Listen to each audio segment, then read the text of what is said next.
Skill Uday টংনাই এই যে অনুষ্ঠান বিদ্যালয় এবং কলেজ স্তরের শিক্ষার্থীদের জন্য যে দক্ষতা উন্নয়ন কর্মসূচির সূচনা, সেই উপলক্ষে মঞ্চে আমাদের মাঝে উপস্থিত আছেন যিনি একটু আগে ওনার মূল্যবান বক্তব্য আমাদের সামনে রেখেছেন, ত্রিপুরা সরকারের honourable minister industries and commerce Shrimati Shantana Chakma মহোদয়া, উপস্থিত secretary industries and commerce Shri Kiran Gitte, special secretary education Shri Rabel Hemendra Kumar, Mohammad Sajad P, director skill development and director higher education, director school education, উপস্থিত আমাদের মাঝে principal Tripura institute of technology, এখানে ফ্যাকাল্টি মেম্বাররাও এখানে আছেন, যারা ছাত্রছাত্রীরা আছেন, officials of directorate of skill development এবং মিডিয়া বন্ধুরা, সবাইকে আমি হার্দিক অভিনন্দন ও শুভেচ্ছা জানাচ্ছি। এত সুন্দর একটা এখানে স্কিল উদয় টংনাই এই নামে যেখানে আজকে উদ্বোধন সেই কর্মসূচির এখানে রাখা হয়েছে। মাননীয় প্রধানমন্ত্রীজি উনি অ্যাক্ট ইস্ট পলিসিতে উনি বললেন যে যতক্ষণ ধরে এই 8টা স্টেট অষ্টলক্ষ্মী নাম দিয়েছেন উনি, যে 8টা স্টেট যদি ডেভেলপমেন্ট না হয় তাহলে আমাদের ভারতবর্ষ ডেভেলপমেন্ট হবে না। এবং যেমন কথা তেমনি কাজ। আগে আমরা নর্থ ইস্টের কী দুরবস্থা দেখতাম, একদিকে টেরোরিজম, কখন কোথায় বোমা ফাটাবে আর কোথায় রেল লাইন সেই বিচ্যুতি ঘটবে এবং অ্যাক্সিডেন্ট করানো হতো ইত্যাদি আমরা, এবং মানুষকে কিডন্যাপ করা ইত্যাদি আমরা মানে কয়েক দশক ধরে আমি দেখছিলাম। কিন্তু মাননীয় প্রধানমন্ত্রীজি শ্রী নরেন্দ্র মোদীজি আজকে 10 বছর আগে যখন উনি প্রধানমন্ত্রীর দায়িত্ব নিলেন, আজকে আমাদের এখানে পুরো নর্থ ইস্টার্ন রিজনে উনি আমাদের হীরা মডেল দিয়েছেন। ন্যাশনাল হাইওয়ে, ত্রিপুরাতে বিশেষ করে ন্যাশনাল হাইওয়ে, 6টা ন্যাশনাল হাইওয়ে, ইন্টারনেট যদি আমরা কথা বলি, মুম্বাই এবং চেন্নাইয়ের পরে ত্রিপুরার স্থান। আমাদের এখানে এখন রেলের কথা যদি বলি, প্রায় 25 থেকে এরও বেশি সংখ্যা এক্সপ্রেস ট্রেন এখান থেকে যায়। যদি এয়ারওয়েজের কথা বলি, এত সুন্দর একটা এয়ারপোর্ট আমাদের ত্রিপুরাতে আগরতলায় হতে পারে আমরা কোনোদিন ভাবিনি। এটা বলা যায় যে ত্রিপুরার face is the index of mind. যখন বাইরের থেকে মানুষ আসে, যখন এয়ারপোর্টে নামে, বলে ত্রিপুরার এয়ারপোর্ট এত সুন্দর হতে পারে ভাবতেই পারা যায় না। এবং সমস্ত জায়গায় যখন ইভেন ত্রিপুরার মানুষও যখন বাইরের থেকে after 10 years or even after 15 years তারা যখন এখানে আসে, বলে আমরা তো ভাবতেই পারি না। আগে কথায় কথায় যখন বাইরে যেত স্টুডেন্টরা বা অনেকে চলে যেত, বলে আর ত্রিপুরাতে কী থাকবো, এখানে কোনো ডেভেলপমেন্ট নেই, কিচ্ছু নাই। এত পরিবর্তন হয়েছে যে এখন এসে ওনারা বলছেন না, সত্যিই ত্রিপুরার পরিবর্তন হয়েছে। আমাদের নর্থ ইস্টার্ন রিজনে প্রায় 12টা মৌ হয়েছে মাননীয় প্রধানমন্ত্রীজি এবং আমাদের মাননীয় হোম মিনিস্টার সাহেবের হস্তক্ষেপে সেটা সম্ভব হয়েছে। আজকে শান্তি প্রতিষ্ঠিত হয়েছে পুরো নর্থ ইস্টার্ন রিজনে। ত্রিপুরায় তো সেম। আজকে এখানে আমরা দক্ষতা কথা বলছি, দক্ষতা উন্নয়নের কথা বলছি, স্কিল ডেভেলপমেন্টের কথা বলছি। যদি শান্তি যদি না থাকে তাহলে কোনো দিন এই ধরনের যে চিন্তা ভাবনা বা তাকে ফলপ্রসূ করার যে ব্যবস্থা সেটা কিন্তু মাথায় আসতো না। গতকালও আমি এখানে বিকেলবেলা এসেছিলাম, যেটা আগে পলিটেকনিক কলেজ বলা হতো, টিআইটির পড়ে দিয়ে টিআইটির হাতে ছিল। এটা হাব ছিল এখানে টেররের। 70 দশকে এখানে মানুষ মানে অনেকে ভয় পেত এই রাস্তা দিয়ে আসতে। হোস্টেলগুলোর মধ্যে উচ্ছৃঙ্খলতার একদম চরম অবস্থা। কি এক মানসিকতায়! এবং আমরা যখন স্কুল কলেজে এখানে পড়তাম, সমস্ত স্কুল কলেজগুলোর মধ্যে একটা অরাজকতা অবস্থা। কী ধরনের বিদেশির চিন্তাভাবনা নিয়ে এখানে, মানে যাতে ডেভেলপমেন্ট না হয়, ভারতবর্ষের যাতে ডেভেলপমেন্ট না হয়, সেই যে পেছন থেকে যারা কাটি নাড়ত, এই কাজটা কিন্তু এত বছর ধরে করে গেছে। সেদিনও আমাদের মাননীয় প্রধানমন্ত্রীজি বলছেন যে আরবান নকশালেটের মতো অনেকে কথা বলেন, এখনও কিন্তু তারা আছেন জীবিত, আমরা বুঝতে পারি না, মানুষকে ভুল বোঝাচ্ছে। এত সুন্দর একটা নাম দিল যে skill Uday Tongnai, unity in diversity, এই তিনটে শব্দের মধ্যে কিন্তু আমরা আজকে দেখতে পাই।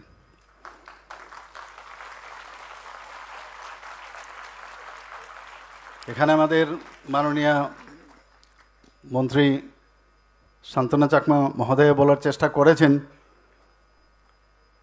যে স্কিল হচ্ছে একটা ইংরেজি শব্দ, যা আমরা সবাই জানি যে দক্ষতা এবং তার প্রতিভার বিকাশ। আর উদয় শব্দটি আমরা জানি বাংলা, উদয় মানে জেগে ওঠো, বা তার মানে উষাকাল। আর ককবরক শব্দ হচ্ছে টংনাই, টংনাই মানে কিছুর সূচনা। কি সুন্দর, এত ভালো লাগলো। আমি এতদিন ধরে ত্রিপুরাতে আমি আছি, আমি ধন্যবাদ দেব স্কিল ডেভেলপমেন্ট যে ডিপার্টমেন্ট আছে ওনাদেরকে, যে এই ধরনের একটা চিন্তাভাবনা ওনাদের মাথায় এসছে। I am very happy for that. এখানে বিস্তারিত আলোচনা হয়েছে, আমাদের কিরণজি পুরো ডিটেলস আপনাদের সামনে রেখেছে এখানে। আপনারা যদি আমাদের যে স্কিল বা আমাদের যে সমস্ত যেখানে ডেভেলপমেন্ট হচ্ছে, বিভিন্ন যে আমাদের স্টেটগুলো আছে, ইন্ডাস্ট্রি স্টেটগুলো আছে, আপনারা, আমি বলবো আপনারা যাবেন সেখানে, গিয়ে দেখে আসবেন। প্রচুর মানুষ এখানে, আমাদের মেইন ত্রিপুরাতে যে আমাদের রিসোর্সগুলো আছে সেইগুলো কাজে লাগিয়ে সেই ডেভেলপমেন্ট সেখানে হচ্ছে। এবং ইন্ডাস্ট্রি ডিপার্টমেন্টকে আমি ধন্যবাদ দেব যে বিশেষ করে রাবারকে সামনে নিয়ে, রাবার এক তো রাবার গাছের তার ইউটিলাইজেশন, সেই কাঠ থেকে আপনারা জানেন রাবার কাঠ থেকে যে ফার্নিচার তৈরি হয়, এর মধ্যে পোকাও লাগে না। এটার মধ্যে সাধারণত অন্যান্য কাঠের মধ্যে কিন্তু পোকা লেগে যায়, কিন্তু এটা পোকা লাগে না, এত সুন্দর কাঠ। আমি এবার বোম্বেতে যখন গিয়েছিলাম, সেখানে যে যাকে বিজনেস ম্যাগনেট বলা হয়, লিজেন্ড ব্যক্তি, ওনার সাথে আমি কথা বলেছিলাম।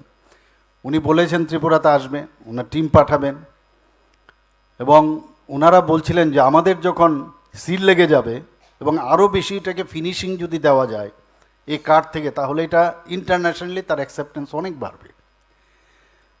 কেরালার পরে সেকেন্ড হাইয়েস্ট প্রডিউসার কিন্তু আমরা এই রাবার গাছ ইন ত্রিপুরাতে। কাজে এইগুলোর উপরে ভিত্তি করে আমাদের ইন্ডাস্ট্রি হচ্ছে। আর সব কিছুর মধ্যেই আপনার স্কিল ডেভেলপমেন্ট লাগবে।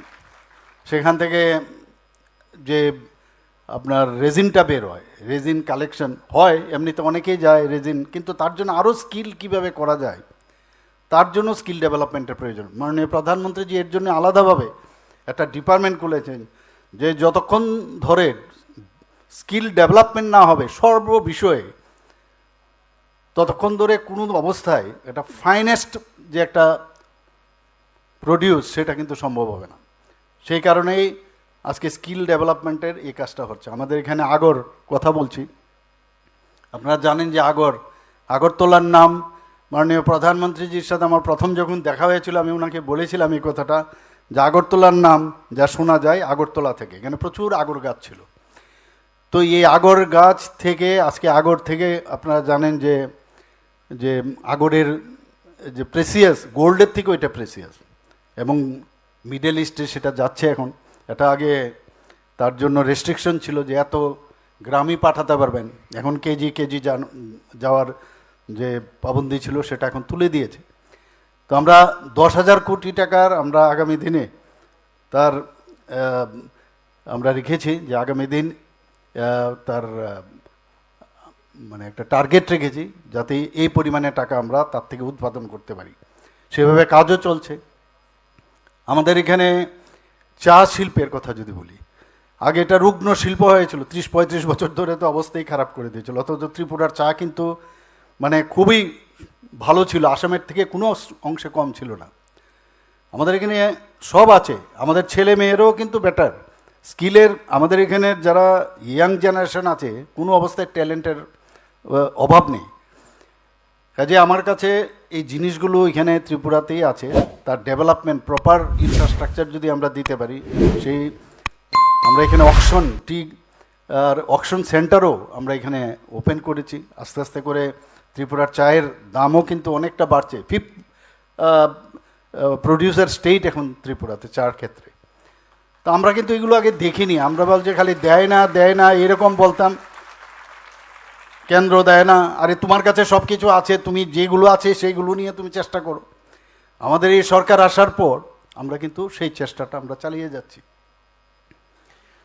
আমি রাবার থেকে সেখানে যে ইলাস্টিক তৈরি হয়, বুজ্জংনগর যে ইন্ডাস্ট্রিয়াল স্টেট আছে সেখানে আমি গিয়েছিলাম, এত সুন্দর সেই ইলাস্টিকগুলো বেরোচ্ছে দেখে আমি অবাক হই যে ত্রিপুরা তো এটা সম্ভব, বাইরে যাচ্ছে, বিদেশে যাচ্ছে, বাংলাদেশেও যাওয়ার কথা ছিল। বাংলাদেশের অবস্থা আপনারা এখন জানেন, সেই সিচুয়েশনের কারণে আমাদের এখন খানিকটা অপেক্ষা করতে হবে। বাংলাদেশও আমাদের ছাড়া ওদের ডেভেলপমেন্ট কোনো অবস্থায় সম্ভব নয়। এটা সাময়িক একটা অবস্থা হচ্ছে এখন, কিন্তু সেটা আলটিমেটলি শুধরে যাবে। আমরা যে আশা আকাঙ্ক্ষা নিয়ে ছিলাম যে মৈত্রী সেতু অলরেডি তৈরি হয়ে গেছে, সেখান থেকে আমরা সাউথ ইস্ট এশিয়ার প্রবেশদ্বার হবে, চিটাগাং পোর্ট থেকে শুরু করে সমস্ত নর্থ ইস্ট এবং সাউথ ইস্ট এশিয়ার প্রবেশদ্বার হবে, সব কিছু রেডি, কিন্তু সময়ের কারণে এখন ওয়েট করতে হবে। এখানে রেল লাইন বাংলাদেশের সাথে আখাউড়ার সাথে আগরতলার সংযোগ হয়ে গেছে, সেটা যদি হয় আগরতলার থেকে কলকাতায় যেতে মাত্র আমার কাছে যা খবর 7 থেকে 8 ঘন্টা লাগবে, ভাবা যায় কোনো দিন? তো সব দিক দিয়ে মিলিয়ে আমরা যেভাবে ত্রিপুরা ডেভেলপ করছে, আমি নিশ্চিত যে আমরা ত্রিপুরা যে ডেভেলপমেন্ট, একটা পারফরম্যান্স স্টেট হিসাবে কিন্তু এখন গণ্য হচ্ছে। নর্থ ইস্ট জোনের মধ্যে আমরা এখন সেকেন্ড হাইয়েস্ট জিএসডিপিতে, পার ক্যাপিটা ইনকাম যদি হয় ত্রিপুরাতে সেকেন্ড হাইয়েস্ট ত্রিপুরা এখন। তো সব দিক দিয়ে এবার 72nd যে প্ল্যানারি সেশন ত্রিপুরাতে হয়েছে, এর আগে সমস্ত মুখ্যমন্ত্রীরা আমরা যেতাম মেঘালয়, তো যখন আমাদেরকে বলা হলো যে আপনারা এই দায়িত্বটা নেবেন কিনা, তো এর আগে তো ফ্লাড হয়ে গেল, আপনারা জানেন এরকম ফ্লাড তো ত্রিপুরাতে হয়নি, সেই সময় হওয়ার কথা ছিল, পিছিয়ে গেল। এবং আমরা একটা চ্যালেঞ্জ হিসাবে নিয়েছি, কেন আমরা পারবো না? যদি মেঘালয় আসাম এই প্ল্যানারি সেশন করতে পারে, আমরা কেন করব না? করলাম আমরা। আমাদের অফিসার থেকে আরম্ভ করে সমস্ত স্তরের যারা কর্মচারী এবং আমাদের পুরো টিম এটাকে যাতে ভালোভাবে আমরা করতে পারি সেটা আমরা করলাম। 8 জন গভর্নর এসেছিলেন, মুখ্যমন্ত্রীরা এসেছিলেন, এবং সেন্ট্রাল মিনিস্টার থেকে আরম্ভ করে আমাদের হোম মিনিস্টার সাহেব এসেছিলেন, ডোনার মিনিস্টার এসেছিলেন, এবং সেন্ট্রাল যারা আধিকারিকরা তারাও এসেছিলেন। ওরা এসে যাওয়ার সময় কি বললেন, যে আমরা আশা করি যে আগামী বছরও যেন প্রতি বছরই যেন ত্রিপুরাতেই এই ধরনের প্ল্যানারি সেশন এখানেই হয়। ওরা এত দেওয়ার সো হ্যাপি। তো চ্যালেঞ্জ নেওয়ার মতো অবস্থা এখন আমাদের মানসিকতা আমাদের মধ্যে চলে এসছে। আপনারা দেখুন এবারের যে বন্যা বিপর্যয়, সেটা কিন্তু ত্রিপুরাতে এত বন্যা কোনোদিন আমরা অন্ততপক্ষে দেখিনি। এখানে বগাফার কথা যদি আমি বলি, প্রায় 600-650 মিলিমিটার ওখানে বৃষ্টিপাত হয়েছে, ভাবা যায় কোনো দিন? তো সেই জায়গায় আমরা উইদিন 3 to 4 ডেজের মধ্যে আমরা যে একটা পিক যে প্রবলেম ছিল, সেই পিক জায়গাটা আমরা কিন্তু সেটাকে আমরা কভার দিতে পেরেছি, আমরা সামলিয়েছি সেটা। 19 আগস্ট আমি দিল্লিতে ছিলাম, আমি সেখান থেকেই লক্ষ্য করছিলাম যে এখানে প্রচুর পরিমাণে বৃষ্টিপাত হতে পারে। যখন এসে ল্যান্ড করলাম সেদিনেই আমি এসে এয়ারপোর্ট থেকে সোজা গিয়ে চিফ সেক্রেটারি এবং সমস্ত আধিকারিকদের নিয়ে আমি বসেছি। বসার পর আমরা ঠিক করলাম যে নেক্সট ডে বাই রোডে আমরা যাব। আমি বেশিরভাগ বাই রোডেই যাই সমস্ত জায়গায়, বা ট্রেনেও যাই। পরের দিন আমাকে বললো যে না, অসম্ভব, আপনি বাই রোডে যেতে পারবেন না, সমস্ত জায়গায় ওয়াটার লগিং হচ্ছে, যে কোনো জায়গায় আটকে। তাই হলো। পরবর্তী সময়ে যখন আমি এই যে ডাবল ইঞ্জিন সরকারের সুবিধাগুলো আমি বলছি, ইমিডিয়েটলি আমি যখন এই বিষয়টা আমাদের মাননীয় প্রধানমন্ত্রী এবং আমাদের হোম মিনিস্টার সাহেবের গোচরে আনলাম, সাথে সাথে তিনটা হেলিকপ্টার এবং আর এয়ারফোর্সের সমস্ত ধরনের এসডিআরএফ এনডিআরএফের টিম এখানে পাঠিয়েছে। আমরা কিন্তু আমাদের ত্রিপুরার যারা আছে তারাও সবাই মিলে আমরা কিন্তু এই যে বিপর্যয় সেটাকে আমরা সামলিয়েছি। আমরা চাই যে ত্রিপুরাতে শান্তি প্রতিষ্ঠিত হোক, আমাদের ছেলে মেয়েরা একটা সুন্দর একটা জায়গায় তারা কাজ করুক, স্কুল কলেজ এভরিওয়্যার, যেখানেই। এনএলইউ, কালকে আমি যেটা বলছিলাম, কালকে আমি এখানে এসেছিলাম ন্যাশনাল যে আমাদের ল ইউনিভার্সিটি, আমি বলেছি এটা প্রাইড আমাদের জন্য। এবং আগামী দিন সেখানে যেন একটা সবসময় ওখানে সায়েন্টিফিক এবং যে প্রযুক্তির উপর ভিত্তি করে শুধু আমি ল কলেজ খুললাম, আইন শিখলাম তা না, এবং দেশ বিদেশের সমস্ত জায়গার মধ্যে অ্যাপ্রোচ থাকতে হবে এবং সেমিনার করতে হবে, তাতে করে আমাদের আগামী দিন আমাদের যে সমাজের প্রতি যে দায়িত্ব সেটাও যেন করা হয়। এবং ওনারা কথা দিয়েছেন, আমরা বললাম ইনফ্রাস্ট্রাকচার আমরা দেব, সব দেব। এখানে আমরা girls hostel, boys hostel, everything, এত সুন্দর একটা বিল্ডিং হচ্ছে যে আমি যখন দেখানো হলো সত্যি অপূর্ব। তো সব জায়গায় আমরা চাইছি, আপনাদের এই অডিটোরিয়ামও, আমি টিআইটির এখানে যে অডিটোরিয়াম সেটাও আমরা ইনোগ্রেশন করতে এসেছিলাম। এবং আজকে এখানে যখন বসছিলাম তো আমাদের সেক্রেটারি মহোদয় বলছিলেন যে এখানে অডিটোরিয়ামটা খুব সুন্দর, কারণ কারোর মানে দেখবার জন্য অসুবিধা হয় না। তো সব কিছুরই কিন্তু মানে বাস্তবিকভাবে কি সমস্যা সেটা কিন্তু বুঝে যদি সেটা করা যায় তাহলে কিন্তু সমস্যা হবে না, উপর থেকে নিচ অবধি সবাই দেখবে। আদারওয়াইজ যদি একটা ফ্ল্যাট হতো তাহলে কিন্তু একবার বাঁ দিকে ডান দিকে ইত্যাদি করে দেখতো। তাই আমি কালকেও সেখানে বললাম যে আপনারা ভালো করে বুঝে নিন, করার পরে ভাঙাভাঙি না, আগের থেকে বুঝুন কি করতে হবে এবং তার প্র্যাকটিক্যাল প্রবলেমগুলো মাথায় রেখে করুন। ডেন্টাল কলেজের আপনারা জানেন মাত্র 7 মাসের মধ্যে আমি ডেন্টাল কলেজ ত্রিপুরাতে ডেন্টাল কাউন্সিল অফ ইন্ডিয়ার সাথে কথা বলেছি, মাননীয় প্রধানমন্ত্রীজি নিজে এসে সেটা উদ্বোধন করলো। ত্রিপুরাতে dental college, government dental college, তাও 50 সিটের, এবং সেটা এবার আরও 13টা সিট বেড়েছে, 63 সিট বেড়েছে। তো সেখানেও আমি বলেছি এই ডোনার মিনিস্ট্রি থেকে আমাদের প্রায় 202 কোটি টাকা দিয়েছে। আমি বললাম যে কোনো জায়গায় আগের থেকে বুঝতে হবে যে কোন জায়গায় ল্যাব হবে, কোন জায়গায় কটা চেয়ার বসবে, কোন জায়গায় আমাদের ফ্যাকাল্টি বসবে, এটা যেন পরেই না হয় তো রুম নেই এরকম যেন না হয়। আগেই ভাবতে হবে যে আমাদের 4 বছর পরে ওখানে যদি পোস্ট গ্রাজুয়েশনও হয়, পোস্ট গ্রাজুয়েটদের জন্য কি আগের থেকেই আপনার প্রভিশন রাখতে হবে। এই যে একটা চিন্তা ভাবনা, তাহলেই গিয়ে কিন্তু সম্ভব হবে। এবং আমরা সেই দিশায় আমরা কাজ করছি। আমাদের অফিসাররা এবং আমাদের যারা অন্যান্য লাইন ডিপার্টমেন্টের সমস্ত কর্মচারীরাও আমাদের সাথে এবং অফিসাররা আমাদের সাথে খুব ভালো মানে যাই বলি দেখছি ওনারা কিন্তু সেটা কাজ করছেন। তো এখন আমি বলবো যে মাননীয় প্রধানমন্ত্রীজি বারবার বলছেন যে আগামী দিন যাদের কাছে নলেজ থাকবে তাদের কাছে এই পৃথিবী, কাজেই নলেজও থাকবে, সবই থাকবে, কিন্তু যদি আমার স্কিল যদি আমার না থাকে তাহলে অনেক সময় নলেজ থিওরিটিক্যাল থাকলেও সেটা কিন্তু ইমপ্লিমেন্টেশন করা যায় না। তো আজকে খুব ভালো লাগলো এখানে এসে প্রথমেই আমরা ড্রোনের যে পারদর্শিতা আমরা দেখলাম, এখানে প্রায় 30 জনের মতো যারা এবার পাশ করলো প্রথম ব্যাচের, আমি ওনাদেরকে কনগ্রাচুলেশন দেব। এবং প্রথম আমি যা দেখলাম ড্রোন, সেটা বাইরের থেকে নিয়ে এসেছিলো, সেটাকে সামনে রেখে আরও দেখলাম আরও বেশি ওটাকে ডেভেলপ করেছে।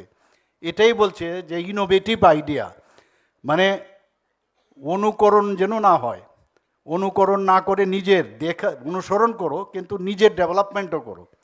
টিআইটির আমি এর আগেও এখানে এসেছি, আমি বলে গেছি টিআইটির থেকে এমন নাম হোক, বা আমাদের অন্যান্য স্কুল কলেজের যারা এখানে এসছেন, যে ত্রিপুরার এমন নাম হোক যে মানুষ যেন বলে ত্রিপুরা কোথায়, আগে তো ত্রিপুরা কোথায় এটা বুঝাতেও অনেক সময় সময় নষ্ট হতো। আমি এইমসে যখন যাই, মাঝে মাঝে গেছি কোনো কাজে, অনেক প্রফেসর এসে বলছে ফটো তুলবো মুখ্যমন্ত্রীর সাথে। কী ব্যাপার? বলে আমি তো ত্রিপুরার। তো এখানে কেন, এখানে বসে আছো, আগরতলা আমাদের অ্যানেস্থেসিওলজিস্টের দরকার, চলে এসো। তো ওরা সুযোগ পায়নি।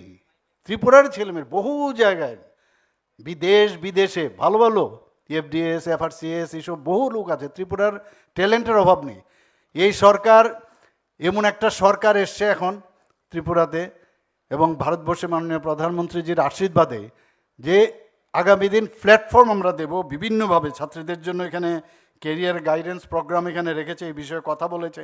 National skill development corporation academy, তাদের যে কোর্স এখানে রাখা হয়েছে। এর মধ্যে জিএসটি, এবং জিএসটি আমরা নিজেরাই বুঝি না। এখন যারা স্টুডেন্ট আছে ওরা যদি জিএসটি সম্পর্কে আইডিয়া হয়ে যায়, অল্প মানে স্কুল অবস্থায় বা কলেজ অবস্থার মধ্যে যদি আইডিয়া হয়ে যায়, তো আমরাই তো যাব ওদের কাছে বুঝতে। তো একটা বাড়তি এদের একটা কিন্তু আর্থিকভাবে তারা কিন্তু অনেক বেশি সুযোগ সেটা নিতে পারে ওরা। আয়কর ফাইলিং, যেটা আমাদের সেক্রেটারি মহোদয় বলেছেন, সাইবার সুরক্ষা, ওয়েব ডিজাইনিং, অদ্ভুত সব সুন্দর সুন্দর জিনিস, 2D অ্যানিমেশন। তো এগুলো নিয়ে সিরিয়াসলি নিতে হবে। বললাম আর করলাম আর চলে গেলাম, আমরা 50 কোটি টাকা রেখেছি, সব ঠিক আছে, কিন্তু এটাকে খুব সিরিয়াসলি নিতে হবে। যে কাজটা আমি শিখবো সেটা প্রপারলি যেন আমরা শিখতে পারি। এর মধ্যে আরও কিছু অ্যাড করা যায় কিনা, হাতের মুঠোয় এখন সব কিছু আছে, খালি একটা টিপ দিলেই সব কিছু জানা যায়। যা শেখাবে এখানে এনএসডিসি একাডেমি, পাশাপাশি নিজেরও তার মধ্যে অ্যাড করে আরও কিছু করা যায় কিনা নিশ্চয়ই সেটা করবে। কমিউনিকেশনের অনেক সময় প্রবলেম হয়, সেই কমিউনিকেশনের প্রোগ্রামও এখানে রাখা হয়েছে। ইংলিশ EEE রাখা হয়েছে, ইংলিশ, এমপ্লয়েবিলিটি অ্যান্ড এন্টারপ্রেনারশিপ। এক তো নিজে সেলফ রিলায়েন্স হওয়া, আবার অন্যদেরকেও জব ক্রিয়েটার হয়ে জব দেওয়া, এবং তার ইংলিশ প্রফিসিয়েন্সি সেটা যেন বাড়ে, সেই সব জিনিস এখানে রাখা হয়েছে। স্কিল ত্রিপুরা MIS পোর্টাল এখানে রাখা হয়েছে। এই পোর্টালটি যারা চাকরি প্রার্থীরা থাকবে তাদের জন্য একটা বিরাট সহায়ক ভূমিকা নেবে। স্কিল ডেভেলপমেন্ট ক্যালেন্ডার ওনারা করেছেন 2025-এ মুখ্যমন্ত্রী দক্ষতা উন্নয়ন প্রকল্পের অধীনে, এবং তার জন্য একটা রোড ম্যাপ করার সুযোগ সেখানে তৈরি আছে। এবং লাইভ ড্রোন, আজকে গীতেজি বলছিলেন যে মাননীয় প্রধানমন্ত্রীজি বারবার বলছেন যে ড্রোন দিদি আমাদের বানাতে হবে। তো ড্রোন দিদি, এখন তো আমাদের এখানে লাখপতি দিদি প্রধানমন্ত্রীজির কারণে প্রায় 91,000 ত্রিপুরাতে লাখপতি দিদি হয়েছে। তো আগামী দিন আপনাদের এই ইনস্টিটিউশনে হোক না এই ড্রোন দিদি, তো আপনারা সেই কাজটা, আপনারা সেই ভারটা নিন আপনারা, এবং এখান থেকেই শুরু হোক। আমরাও মাননীয় প্রধানমন্ত্রীজিকে দেখাতে পারবো যে TITর মধ্যে ড্রোন দিদি আমরা এতজনকে বানিয়েছি, এবং তারা ফার্মিং থেকে আরম্ভ করে বিভিন্ন জায়গায় স্প্রে থেকে আরম্ভ করে সব কাজ ওনারা করতে পারবেন। আমি আশা করি এই ধরনের যে দক্ষতা, উৎকর্ষতা এবং দক্ষ শ্রমশক্তির যে নির্ভরযোগ্য রাজ্য এই ত্রিপুরা আগামী দিন হবে, এবং যারা এই ধরনের কাজ করবে তাতে করে আমরা ত্রিপুরা সরকারও তাদেরকে আমরা প্রোৎসাহিত করব, এবং তারা যাতে আগামী দিন আরও ভালো ভালো কাজ করতে পারে। এবং you are all the ambassadors of Tripura, এখানে মুখ্যমন্ত্রী অ্যাম্বাসেডার না, সব you are all, each and every person. এবং আগামী দিন যেটা আমাদের মাননীয় মন্ত্রী বলার চেষ্টা করেছেন যে এক ত্রিপুরা শ্রেষ্ঠ ত্রিপুরা, এক ভারত শ্রেষ্ঠ ভারত, সেটা নিশ্চয়ই হবে। সবাইকে অসংখ্য ধন্যবাদ জানিয়ে আমার বক্তব্য শেষ করছি। নমস্কার, জয় হিন্দ।